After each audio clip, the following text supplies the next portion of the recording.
Celebrating the legacies of the Lion King, a tale of the giant strides of Professor Charles Igwe, the 15th Vice-Chancellor of UNN. In June 2019, history was made at the University of Nigeria, where Professor Charles Igwe was inaugurated as the 15th Vice-Chancellor of the prestigious University of Nigeria. Professor Igwe became the first alumnus of the University of Nigeria to head the institution as its Vice-Chancellor since it was founded in 1960. The expectations that greeted his inauguration were high, just as the challenges that confronted the university were also enormous. I want to see a University of Nigeria that is rated very, very high. A University of Nigeria that if I go to Germany, they say, that professor from University of Nigeria. I want to see a University of Nigeria that will be, pride of the black man, like our founding fathers had it. I want to see a University of Nigeria that if I go to South Africa, they say, you've done us well. Like we were doing in the 80s and 90s. 70. Professor Igwe came at a time the three campuses of the University of Nigeria were dotted with stranded and abandoned projects. When we came on board, SCB was upwards of 100 million monthly. But we initiated and introduced the prepaid metering system that enabled us to reduce the bill at close to 100 million to about 70 million. At the same time, we tried to look closely at the areas of leakage. We know that there are many areas of leakages, particularly in the housing quarters. There was also the need to revamp aging laboratories, staff quarters and offices, lecture halls, student hostels and link roads, many of which were constructed over 4 decades ago. Among the infrastructural challenges that faced the university was the noticeable absence of a Senate building. Perhaps the University of Nigeria is the only first-generation university in the country without a Senate building since its inception in 1960. When I got into office, I was going around soliciting for funds to do a Senate building. And I got to a businessman in Lagos. I had what I call shopping list as at that point. And I was talking to him about a Senate building. And the man said, yours is a first generation university. I said, yes, but you don't have a B15 Senate building. I said, sir, we're not talking about B15 this time. I'm talking about Senate building because we have none. We had no place for such activities. Therefore, I considered it being a Lion VC, but what I mean by Lion VC is the first Lion to become a Vice-Chancellor. And I considered it very, very essential that we should have a P15 Senate building. So I went into, looking for sourcing for fund, and I met the executive secretary who promised to fund us and make us have a Senate building. If you go to that place now, work has started, and we were able to secure the first 5.5 billion naira, which was approved by the Federal Executive Council of December 2023. And at this point, I want to thank the President and Commander-in-Chief. Many Vice-Chancellors have tried to get a Senate building on board in the system, but it could not do that. At his inaugural address, Professor Igwe told members of the university community that he would upgrade infrastructure, prioritize staff and students' welfare, and upgrade the university's medical center to provide better and affordable healthcare to staff and students. Professor Igwe's promises to the university community was beyond rhetoric, as he and his team immediately backed words with action by developing a strategic plan and establishing strategic partnerships with the private sector, individuals, and alumni. The administration's assessment of the conditions of infrastructure at the university in 2019 revealed that the three campuses of Nsukka, UNN, and Utulu Ozala were dotted with a total of 104 uncompleted projects. The Vice-Chancellor is a homegrown person. He did a school here, did everything here, from primary school to secondary school to the university level before traveling abroad for other training. He knew our problem, and when he came on board, he singled out staff welfare as a critical issue, the medical center, then student activity, student welfare. So he began to look closely at these things, and he also documented them in his vision statement. The administration also observed that TED-Fund, a major sponsor of infrastructure development in Nigerian higher institutions, had blacklisted the University of Nigeria from accessing further allocations due to issues of unretired funds meant for various projects and procurements in the university. Understanding the enormity of the problems, Professor Igwe and his team folded their sleeves and began to confront the challenges head-on. We invited the Department of Electrical Engineering, and they gave us a proposal as to how we could do that. That is also ongoing now, despite the fact that we made serious effort to institute all that they designed, but resources available didn't allow all that to happen. However, few months into his 5-year tenure, the university system in Nigeria was shut down due to COVID-19 pandemic. Just as the COVID-19 lockdown eased off, the federal government entered into a dispute with trade unions in Nigerian universities. The result was an 8-month industrial action that paralyzed activities in the University of Nigeria and other Nigerian universities. Following the two major disruptions that wasted almost 2 academic sessions and the expected revenue, many pundits dismissed the administration of Professor Igwe as an unfortunate one, which dream has been truncated.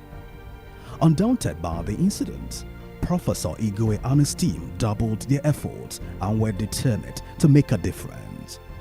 The Vice-Chancellor went to TED-Fund with cap in hand, pledging to do things differently.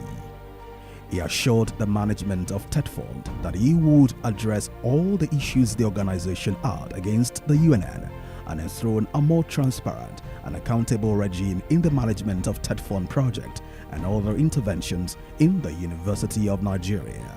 The Vice-Chancellor went there and made a commitment that he will never buy money meant for particular project into any other item, and they wrote it down as a commitment to the system, and that helped them to begin to appreciate him as a person who wanted to do business with them.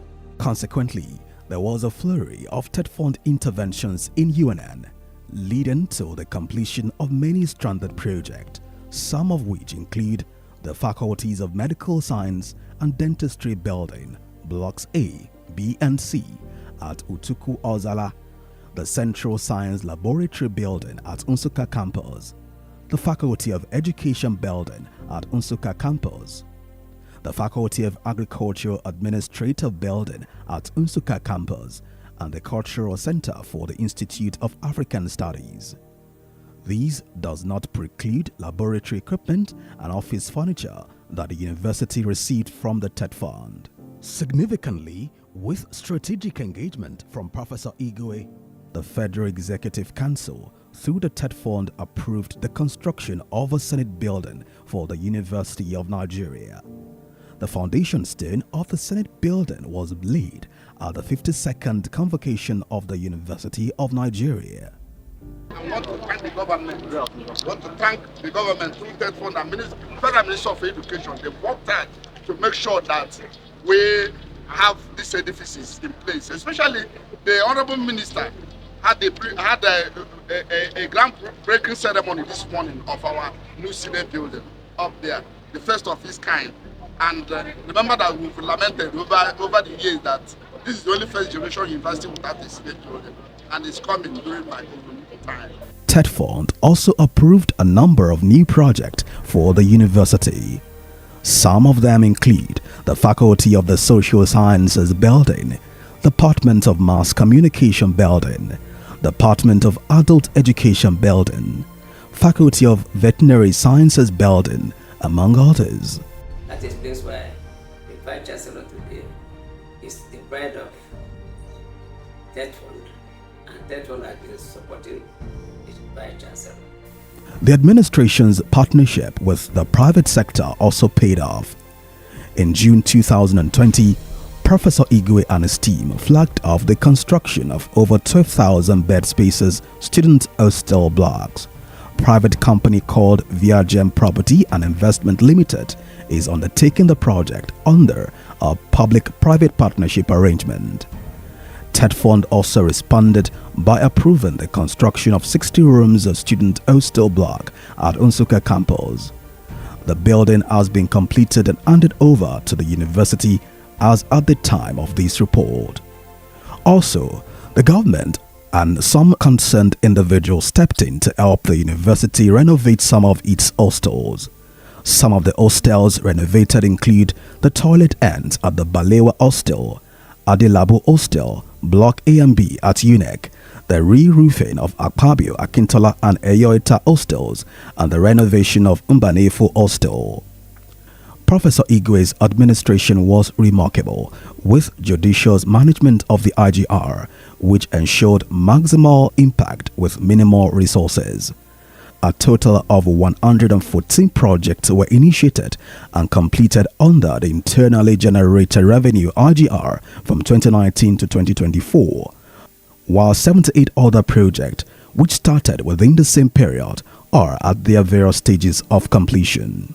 Some of the completed IGR-sponsored projects are the re-roofing of the Faculty of Arts building, Blocks A and B, re-roofing of the Faculty of Business Administration building at UNN, re-roofing of Library building at UNN, construction of link roads, the renovation of staff quarters, still counting. There were also interventions from private individuals and groups who were encouraged by the sincerity and transparency of the administration. You know, I've worked with Professor Charles for not up to 2 years now, maybe a year plus. Let me just say about 17 months now, I've worked with Professor Charles. I don't have any single regrets.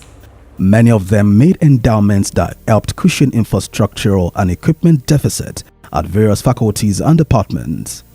Some of the endowment projects include Biomedical Engineering Building donated by Anthony Ogwike to the Faculty of Engineering, Ezine Mary Okorafo Building donated by Obiora Fubara Okorafo Foundation to the Faculty of Engineering, 2-story buildings donated by the Faculty of Engineering classes of 1979 and 1985, and the 240 kVA Azura Solar Car Park donated to the Faculty of Engineering. The Department of Computer Science also received a building through the generous donation of Jimo Rahuf Badamasi GRB Oil and Gas Limited. There were also massive renovations and landscaping of the faculties of Law, Biological Sciences and the Social Sciences. Alumni of the Faculty of Medical Sciences equally donated a number of buildings, some of which are still under construction. Credit should be given to some deans and heads of department who keyed into the vision of Professor Igwe's administration and galvanized their ex-students and other well-meaning Nigerians to intervene. Prof Igwe also kept his promise to prioritize staff and students' welfare. He and his team ensured that deserving staff who had obtained better qualification were rightfully elevated. For instance, 469 administrative staff that had stagnated in Counties 13 were promoted to Counties 14, while 92 non-teaching staff who had upgraded their qualifications seamlessly moved into the academic cadres that were commensurate with their qualifications and competences. Also, over 234 staff were promoted to the rank of professor, over 167 staff were promoted to readers, and so on. Indeed, no staff of the university was denied of his or her promotions from 2019 to 2024 once they meet the laid-down criteria. Also, staff who were employed by his predecessor but were not captured in the university's payroll were promptly enrolled within the first year of Professor Igwe's tenure, including those of the University Staff School who were integrated into the payroll of the University of Nigeria and registered with IPPRS. For the first time, embattled staff of the University of Nigeria Secondary School were paid pension. The integration of the previously marginalized staff into the scheme of affairs exemplifies Professor Igwe's commitment to inclusivity and equity for all staff. The welfare scheme moved beyond just the core staff of the university. Remember that even the university's primary school belonged to the school system, but when we came on board, the Vice-Chancellor, being an amiable person, felt the need for us to begin to interact with them. Today, those in the secondary school who were not getting their pension are now getting pension. Those who are not paid gratuity are now getting their gratuity, and so on and so forth. Perhaps one of the most transformative legacies of Prof Igwe's administration lies in the revitalization of the university's medical center. From a dilapidated prefabricated building to a distinctive modern edifice, the medical center at Nsukka campus underwent a remarkable transformation under Professor Igwe's stewardship. Through infrastructural investments, Igwe's administration completed and furnished a modern edifice that currently houses the medical center and drilled a borehole to provide clean water for users of the facility. Through strategic partnership, the administration attracted Ministry of Science and Education, Germany, to sponsor a solar electricity project to provide reliable power supply at the center. Prof Igwe's administration took a step further by engaging the services of medical consultants to boost medical personnel at the UNN Medical Center. For the first time, consultants, including gynecologists, pediatrician, ophthalmologist, dentist, and cardiologists, have come to attend to patients at the UNN Medical Center every week. With facilities and qualified personnel in place, Professor Igwe and his team sought and obtained an approval from the West African College of Physicians to start a residency program in family medicine at the UNN Medical Center. Since 1979, I became undergraduate here. I've been frequenting the medical center, following the, what medical center could do and what they couldn't do. But all of a sudden, I saw medical center dying and dying. And that made me made a statement, and even in my vision and mission statement, said that I will transform the medical center from being a dispensing clinic to what I may want to regard now as a secondary hospital. The giant strides of Professor Charles Igwe's administration have not gone unnoticed by the staff and students of the University of Nigeria. I have worked with many vice-chancellors, but one remarkable thing I've noted in the past 5 years during the tenure of the 15th vice-chancellor, Professor Charles Igwe, is peace. The peace we've experienced. Professor Charles Igwe has really done well. I commend him. If I'm in a position to select the president of Nigeria, I will recommend Charles Igwe. He is the first Vice-Chancellor to receive Excellent Performance Award from SANI. He's a man that is down to earth. You see him all over the place, visiting the high, the low, and the middle class, and so on. So the man, I don't know how to begin to describe him, but I see him as an epitome of humility. He's patient with people, with staff, with colleagues. Even the student, he sees them as his children. He's patient even with the students too. But sometimes when they do all their things and will be like something drastic will happen to him, just want want very mild and friendly approach. A very experienced person, but even at that, it doesn't make him look too thick. He humbles himself and attends to people one-on-one. So I describe him as a model, and if I grow up, I would like to be like him. The most remarkable aspect of his phenomenal character is humility. So Charles Igwe is a man that is humble to the earth, down to earth. This is a man that remembers his origin, his beginnings.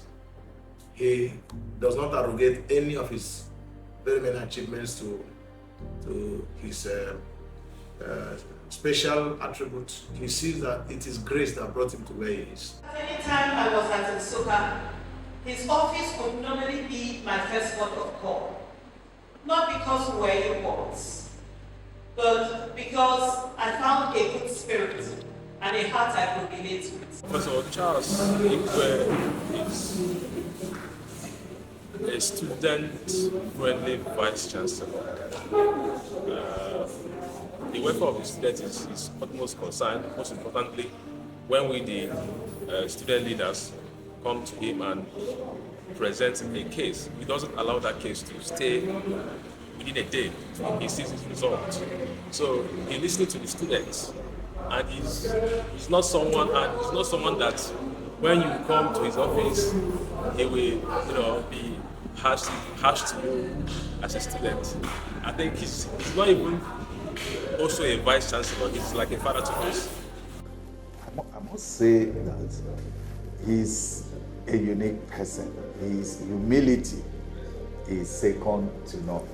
You won't even have that feeling. Like, believe you me, there are certain people you come around, you'll even be scared to talk to those people. You'll be scared to talk to them because of their position.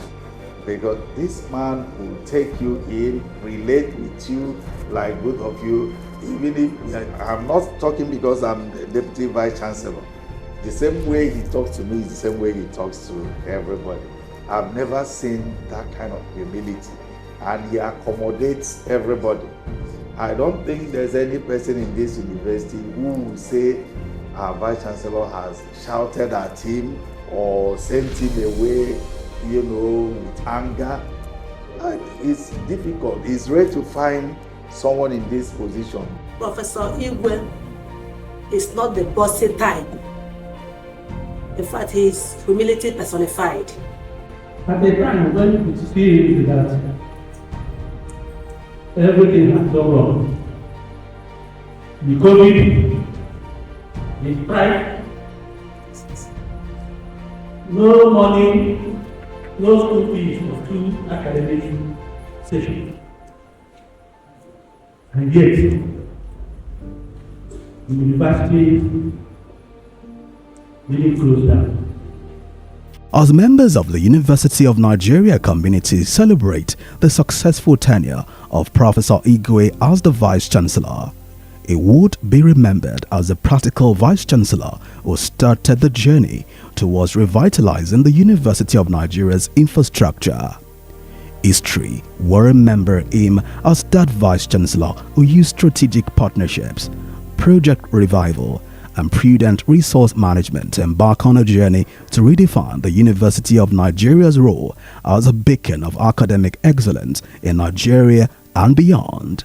As the transformational legacy of Professor Charles Igwe unfolds, the University of Nigeria stands poised to reclaim its position as a bastion of learning and innovation, worthy of its status as a Nigerian Ivy League institution.